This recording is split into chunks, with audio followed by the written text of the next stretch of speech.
मनोज सिन्हा ने एक ताज़ा तरीन बयान दिया है जिसमें उन्होंने क्लियर कहा है कि जम्मू कश्मीर एक छोटा सा यूटी है और इसके बावजूद यहाँ लोग ना पानी का पैसा देकर राजी हैं, ना बिजली का पैसा देकर राजी हैं। इन्हें आईफोन चाहिए, लेकिन प्रॉपर्टी टैक्स जब लागू किया तो इन्होंने शोर मचाना चालू कर दिया।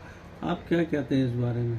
देखिए, माननीय एलजी साहब ने जो ये बयान दिया है, मैं कहता हूँ कि अगर बिजली और पानी का जो बिल है वो अगर रिकवरी नहीं हो रही है तो जो डिपार्टमेंट जिसको कम से कम हम एक डिपार्टमेंट को 14 करोड़ रुपया सैलरी दे रहे हैं, वो डिपार्टमेंट के जेई, एक्सीएन और चीफ इंजीनियर को इमीडिएटली सस्पेंड कर देना चाहिए।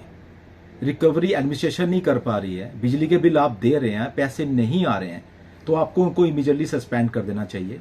पीएचई के ऐसे हैं कि 15-15 लाख के कनेक्शन है। मैंने खुद एक यहाँ सिटी में 15 लाख का कनेक्शन था, त्रिकुटा शॉपिंग कम्प्लेक्स का, पीडब्ल्यूडी डिपार्टमेंट का। मैंने खुद पॉइंट आउट किया इसका कनेक्शन काटा जाए, उसके बावजूद इसका कनेक्शन लग गया। नलायकी एडमिनिस्ट्रेशन की और पब्लिक को चोर कहना, पब्लिक नहीं देती, ये गलत बात है। यहाँ तक पीडीडी के बिल की, बिजली के बिल की बात है, ज्यादातर अगर आप आरटीए लगा के चेक करेंगे, मैक्सिमम जो रेवेन्यू जो बिजली डिपार्टमेंट का है वो गवर्नमेंट डिपार्टमेंट का पेंडिंग है। स्टेट डिपार्टमेंट के जो क्वार्टर्स हैं जिनको अभी तक खाली भी नहीं कराया जा रहा, उनके बिल पेंडिंग है।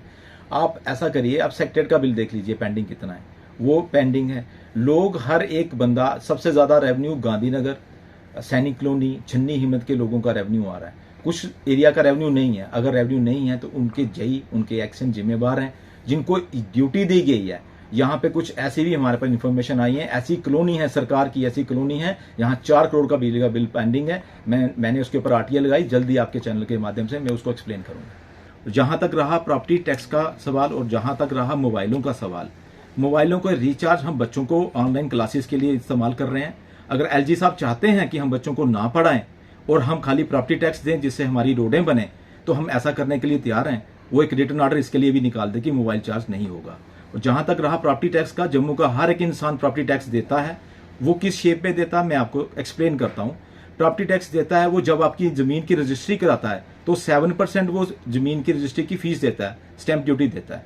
वो जो स्टैंप ड्यूटी है वो हमारा प्रॉपर्टी टैक्स है।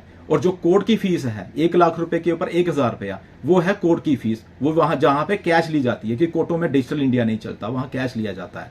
प्रॉपर्टी टैक्स दे रहा है। जब हम गाड़ी खरीदते हैं तो हम रोड का टैक्स देते हैं। अब आप हमारे से कितनी बार टैक्स लोगे? एक डिपार्टमेंट एक टैक्स ले चुका है, मेरी गाड़ी चलाने के लिए मैंने रोड का टैक्स दे दिया है, मेरी रोड बन रही है, मेरा सारा डेवलपमेंट उस से हो रहा है। जब मैं रजिस्ट्री करा रहा हूं 7% में पे कर रहा हूं। अब बताइए आप कितनी बार टैक्स लोगे?